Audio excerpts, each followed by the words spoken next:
राम राम राम राम राम राम राम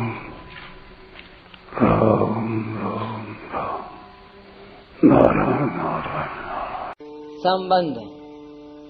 दूसरे श्लोक में भगवान ने ज्ञान विज्ञान कहने की प्रतिज्ञा की थी।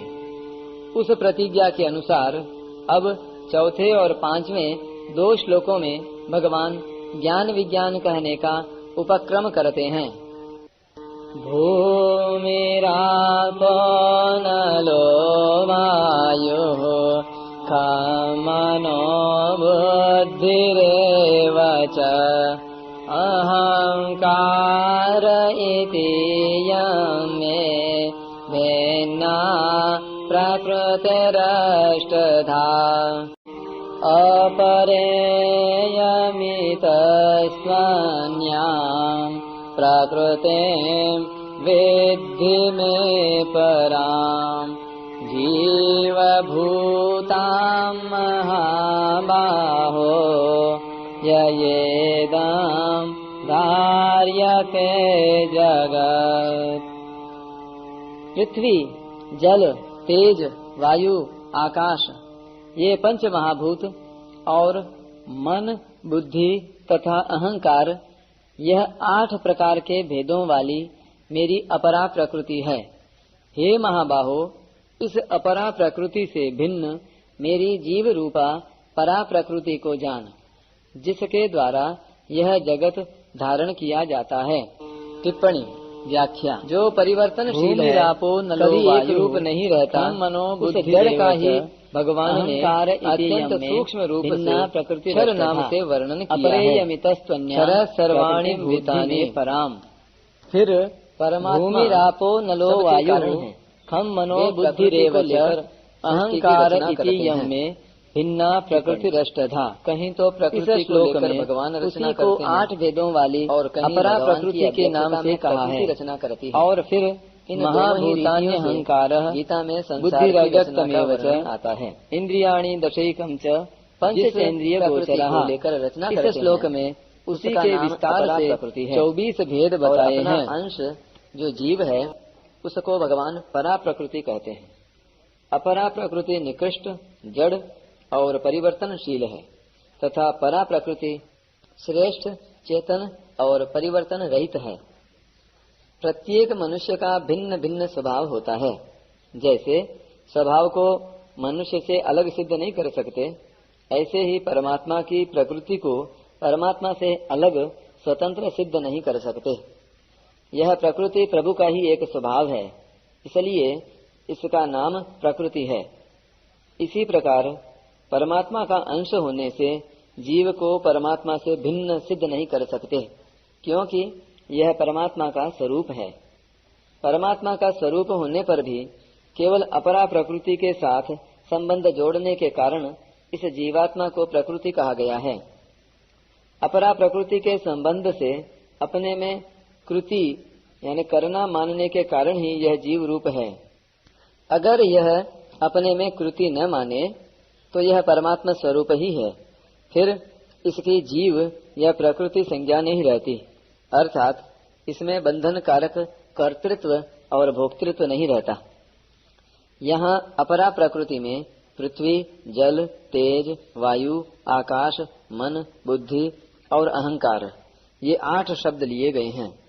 इनमें से अगर 5 स्थूल भूतों से स्थूल सृष्टि मानी जाए तथा मन, बुद्धि और अहंकार इन तीनों से सूक्ष्म सृष्टि मानी जाए तो इस वर्णन में स्थूल और सूक्ष्म सृष्टि तो आ जाती है, पर कारण रूप प्रकृति इसमें नहीं आती। कारण रूप प्रकृति के बिना प्रकृति का वर्णन अधूरा रह जाता है। अतः आदरणीय टीकाकारों ने 5 स्थूल भूतों से सूक्ष्म पंचतन मात्राओं को लिया है, अर्थात शब्द, स्पर्श, रूप, रस और गंध इनको लिया है, जो कि 5 स्थूल भूतों की कारण है। मन शब्द से अहंकार लिया है, जो कि मन का कारण है। बुद्धि शब्द से महत तत्व यानी समष्टि बुद्धि और अहंकार शब्द से प्रकृति ली गई है। इस प्रकार इन 8 शब्दों का ऐसा अर्थ लेने से ही समष्टि अपरा प्रकृति का पूरा वर्णन होता है, क्योंकि इसमें स्थूल, सूक्ष्म और कारण ये तीनों समष्टि शरीर आ जाते हैं। शास्त्रों में इसी समष्टि प्रकृति का प्रकृति विकृति के नाम से वर्णन किया गया है। टिप्पणी: मूल प्रकृतिर विकृतिर्महदाद्यः प्रकृति विकृतयः सप्त षोडकस्तु विकारो न प्रकृतिर्न विकृति पुरुषः। सांख्यकारिका। तात्पर्य है कि मूल प्रकृति तो किसी से पैदा नहीं होती, अतः यह किसी की भी विकृति कार्य नहीं है। मूल प्रकृति से पैदा होने के कारण महत तत्व, अहंकार और पंचतन मात्राएं, ये 7 पदार्थ विकृति भी हैं, और शब्द आदि 5 विषयों तथा 10 इंद्रियों के कारण होने से प्रकृति भी हैं, अर्थात ये 7 पदार्थ प्रकृति विकृति हैं। शब्द आदि 5 विषय, 10 इंद्रियां और मन, ये 16 पदार्थ केवल विकृति हैं, क्योंकि ये किसी की भी प्रकृति यानी कारण नहीं है, अर्थात इनसे कोई भी पदार्थ पैदा नहीं होता। चेतन न प्रकृति है और न विकृति ही है, अर्थात यह न तो किसी का कारण है और न कार्य। परंतु यहाँ एक बात ध्यान देने की है कि भगवान ने यहाँ अपरा और परा प्रकृति का वर्णन प्रकृति विकृति की दृष्टि से नहीं किया है। यदि भगवान प्रकृति विकृति की दृष्टि से वर्णन करते तो चेतन को प्रकृति के नाम से कहते ही नहीं, क्योंकि चेतन न तो प्रकृति है और न विकृति है। इससे सिद्ध होता है कि भगवान ने यहाँ जड़ और चेतन का विभाग बताने के लिए ही अपरा प्रकृति के नाम से जड़ का और परा प्रकृति के नाम से चेतन का वर्णन किया है। यहाँ यह आशय मालूम देता है कि पृथ्वी, जल, तेज, वायु और आकाश, इन 5 तत्वों के स्थूल रूप से स्थूल सृष्टि ली गई है, और इनका सूक्ष्म रूप जो पंचतन मात्राएं कही जाती हैं, उनसे सूक्ष्म सृष्टि ली गई है। सूक्ष्म सृष्टि के अंग मन, बुद्धि और अहंकार हैं। अहंकार 2 प्रकार का होता है। पहला, अहम अहम करके अंतःकरण की वृत्ति का नाम भी अहंकार है, जो कि करण रूप है। यह हुई अपरा प्रकृति, जिसका वर्णन यहाँ 4 श्लोक में हुआ है। और दूसरा, अहम रूप से व्यक्तित्व, एक देशीयता का नाम भी अहंकार है, जो कि कर्ता रूप है, अर्थात अपने को क्रियाओं का करने वाला मानता है। यह हुई परा प्रकृति, जिसका वर्णन यहाँ 5वें श्लोक में हुआ है। यह अहंकार कारण शरीर में तादात्म्य रूप से रहता है। इस तादात्म्य में एक जड़ अंश है और एक चेतन अंश है।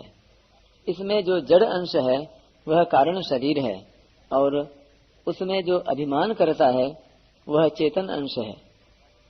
जब तक बोध नहीं होता तब तक यह जड़ चेतन के तादात्म्य वाला कारण शरीर का अहम कर्ता रूप से निरंतर बना रहता है। सुषुप्ति के समय यह सुप्त रूप से रहता है, अर्थात प्रकट नहीं होता। नींद से जगने पर मैं सोया था, अब जागृत हुआ हूँ, इस प्रकार अहम की जागृति होती है। इसके बाद मन और बुद्धि जागृत होते हैं। जैसे मैं कहाँ हूँ, कैसे हूँ, यह मन की जागृति हुई, और मैं इस देश में इस समय में हूँ, ऐसा निश्चय होना बुद्धि की जागृति हुई। इस प्रकार नींद से जगने पर जिसका अनुभव होता है वह अहम परा प्रकृति है, और वृत्ति रूप जो अहंकार है वह अपरा प्रकृति है।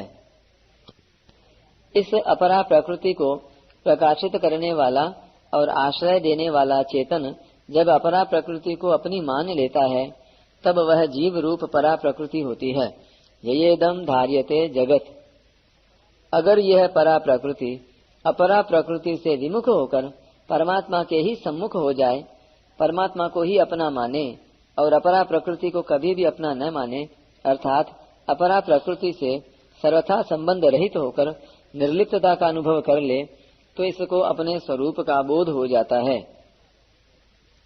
स्वरूप का बोध हो जाने पर परमात्मा का प्रेम प्रकट हो जाता है, जो कि पहले अपरा प्रकृति से संबंध रखने से आसक्ति और कामना के रूप में था। टिप्पणी। जिस साधक में ज्ञान मार्ग का विशेष महत्व होता है, उसमें परमात्मा का प्रेम अपने स्वरूप के आकर्षण के रूप में प्रकट हो जाएगा, और जिस साधक में भक्ति के संस्कार होते हैं, उसमें वह प्रभु प्रेम के रूप में प्रकट हो जाएगा। यदि ज्ञान मार्ग वाले साधक का आग्रह नहीं होगा, तो उसमें भी प्रभु प्रेम प्रकट हो जाएगा। वास्तव में स्वरूप बोध होने पर ज्ञान मार्गी का आग्रह नहीं रहता, अतः उसमें प्रभु प्रेम प्रकट हो जाता है। इस दृष्टि से अंत में दोनों भक्ति योगी और ज्ञान योगी एक हो जाते हैं। वह प्रेम अनंत, अगाध, असीम, आनंद रूप और प्रतिक्षण वर्धमान है। उसकी प्राप्ति होने से यह परा प्रकृति प्राप्तव्य हो जाती है। अपने असंग रूप का अनुभव होने से ज्ञातव्य हो जाती है, और अपरा प्रकृति को संसार मात्र की सेवा में लगाकर संसार से सर्वथाभिमुख होने से कृतकृत्य हो जाती है।